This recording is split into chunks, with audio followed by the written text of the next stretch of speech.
இப்போவும் சொல்கிறேன், பிந்தி போகலை. இப்போவும் எல்லாம் முடிஞ்சு போயிடலை.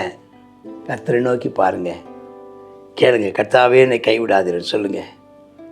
தூரமாக இருக்காதீங்கப்பா, கிட்ட வாங்கப்பா, என்னை கரத்தை பிடிச்சிக்கோங்கப்பா, என் கையை பிடிச்சிக்கோங்க. என் இதயம் துடிக்கும், என் உடல்கள் போற்றும், இயேசு நல்லவர். என் ஆத்மா பாடும், என் இதயம் துடிக்கும், என் உடல்கள் போற்றும், இயேசு நல்லவர்.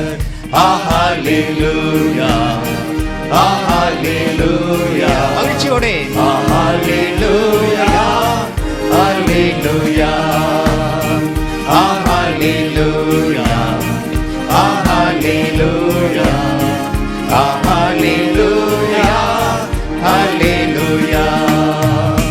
செற்றிலிருந்த என்னை கரத்தால் தூக்கி எடுத்தார், நாற்றமெல்லாம் மாற்றினார், இரத்தத்தாலே கழுவினார்.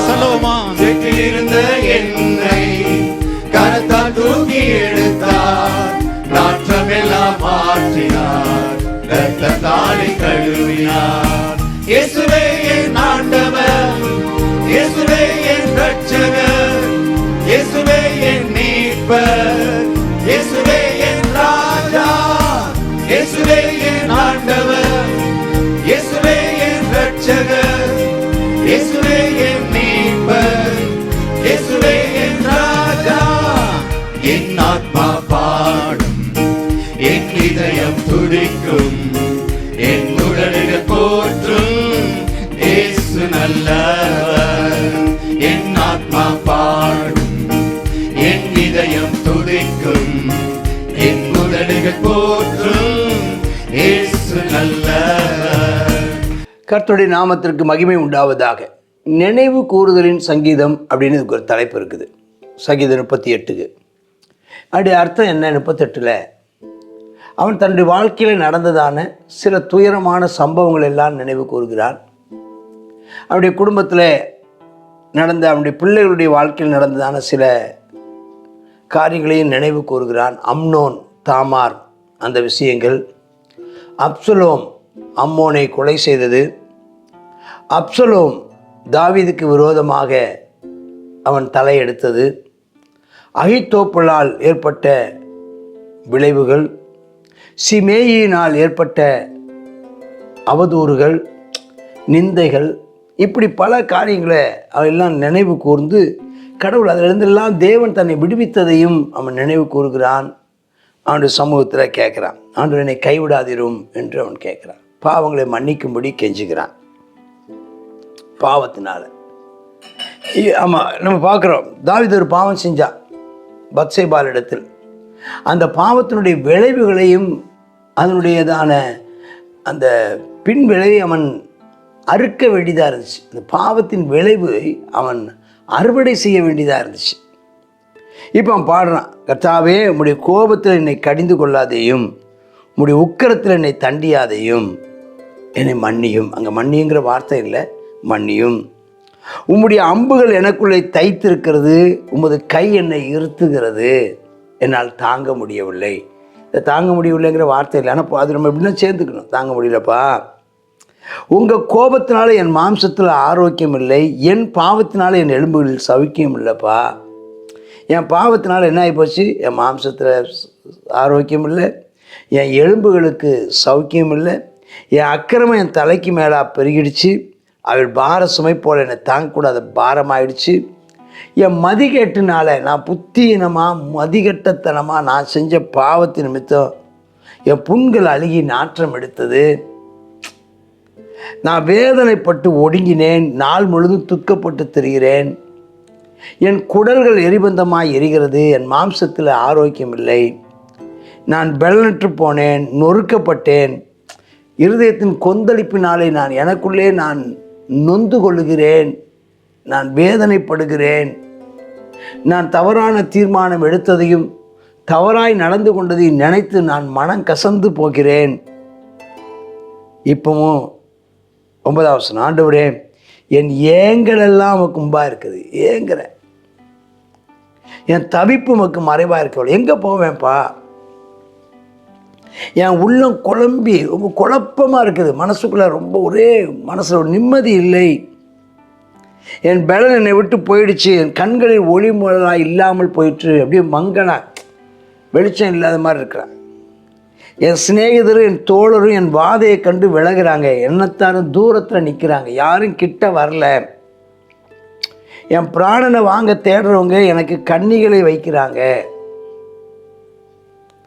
இதில் வேற எதிராளிகள் வேற ஒரு பக்கம் இருந்துட்டாங்க. அதில் ஒன்று குறிப்பாக யாரை சொல்லலாம், அகித்தோப்பில் சொல்லலாம்.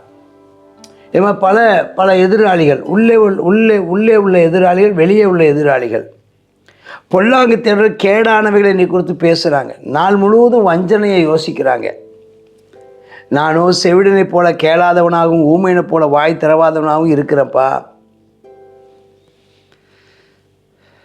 எப்படி அவர் சொல்கிறார், காது கேளாதவனை போல இருக்கிறேன், மறு உத்தரவு இல்லாதவன் போல ஊமையனை போல அமைதியாக நான் இருக்கிறேன். ரெண்டு இந்த 13, 14 ஒரே அர்த்தமுள்ள வசனங்கள். 15 சொல்கிறாரு, கர்த்தாவே உமக்கு காத்திருக்கிறேன். ஒரு நம்பிக்கையின் வார்த்தை. நீங்களும் சொல்லுங்கள், அந்த வசனத்தை சேர்ந்து வாசிங்க. உமக்கு காத்திருக்கிறேன், என் தேவனாகிய ஆண்டவரே, நீர் மறு உத்தரவு கொடுப்பீர், என் ஜெபத்துக்கு பதில் தருவீர். என் ஜெபத்துக்கு பதில் தருவீர். சொல்லுங்க.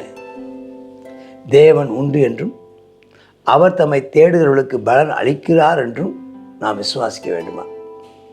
இந்த விசுவாசம் இல்லாமல் தேவனை பிரியமாக இருப்பது கூடாத காரியம். இப்போமோ கர்த்தருக்கு காத்திருங்கள், அவருடைய சமூகத்தில் அமர்ந்திருங்கள், அவரை நோக்கி கூப்பிடுங்கள். இதுவரை அவர் இன்னார் என்று அறிந்தவரை ஆராதியுங்கள். இதுவரை உனக்கு ஜீவனை கொடுத்தவரை நன்றி சொல்லுங்கள். இப்போ இருக்கிற சூழ்நிலையிலிருந்து விடுவிக்கும்படி கெஞ்சுங்கள். பாவங்களுக்கு அறிக்கையிட்டு மன்னிப்பு கேளுங்கள். அவர் நிச்சயமாக மறு உத்தரவு கொடுப்பார். சத்துருக்கள் நிமித்தம் சந்தோஷப்படாதபடி இப்படி சொன்னேன். கால் தவறும்போது என் மேல் பெருமை பாராட்டுவாங்க. எனக்கு கொஞ்சம் ஒரு சின்ன ஒரு வீழ்ச்சி வந்துருச்சுன்னா, என் கால் தடுமாறுச்சுன்னா சந்தோஷப்படுறதுக்கு பெருங்கூட்டம் இருக்குதப்பா. எனக்கு ஒரு ஆபத்து நேரிட்டால் அதற்காக சந்தோஷப்படுறவங்க நிறைய பேர் இருக்கிறாங்கப்பா. என் அக்கிரமத்தை நான் அறிக்கையிடுறேன், என் பாவத்தைக்காக நான் வருத்தப்படுறேன், அதுக்காக நான் விசாரப்படுறேன், துக்கப்படுறேன். என் சத்துருக்கள் வாழ்ந்து பலத்திருக்கிறார்கள், முகாந்திரம் இல்லாமல் என்னை பயக்கிறவர்கள் பெருகி இருக்கிறாங்க. பாவம் செஞ்சோன்னா, நம்ம வாழ்க்கையில் சரியானபடி பாவம் தேவனை தேடுதலை விட்டுட்டோன்னா, ஜெபிக்கிறத மறந்துட்டிங்கன்னா, வசன தியானத்தை மறந்துட்டிங்கன்னா, ஆராதிக்க மறந்துட்டிங்கன்னா, தேவனைக்கு நன்றி சொல்லுதலை மறந்துட்டிங்கன்னா, பாவம் செஞ்சு மதிகட்டத்தனமாக நடந்துட்டிங்கன்னா, உனக்கு இல்லாத சத்துருக்கள் எழும்பிடுவாங்க. இது வரைக்கும் உங்கள்கிட்ட நண்பனாக இருந்தவங்க கூட சத்துருவாக மாறிடுவாங்க. எச்சரிக்கையாக இருங்க, ஜாக்கிரதையாக இருங்க. நான் நன்மையை பின்பற்றுகிறபடியால் நன்மைக்கு தீமை செய்வர்கள் என்னை விரோதிக்கிறார்கள். கர்த்தாவே என்னை கைவிடாதேயும், என் தேவனே எனக்கு தூரமாயிராதிரும், என் ரட்சிப்பாகி ஆண்டவரே எனக்கு சகாயம் செய்ய தீவிரியும். இப்பவும் சொல்கிறேன், பிந்தி போகலை, இப்பவும் எல்லாம் முடிஞ்சு போயிடலை. கர்த்தரை நோக்கி பாருங்கள், கேளுங்க. கர்த்தாவே என்னை கைவிடாதீர்கள் சொல்லுங்கள். தூரமாக இருக்காதீங்கப்பா, கிட்ட வாங்கப்பா, என்னை கரத்தை பிடிச்சிக்கோங்கப்பா, என் கையை பிடிச்சிக்கோங்க, என் கிட்ட வாங்க, என் கையை பிடிச்சிக்கோங்க, என்னை தப்புவீங்க, என்னை விடுவீங்க.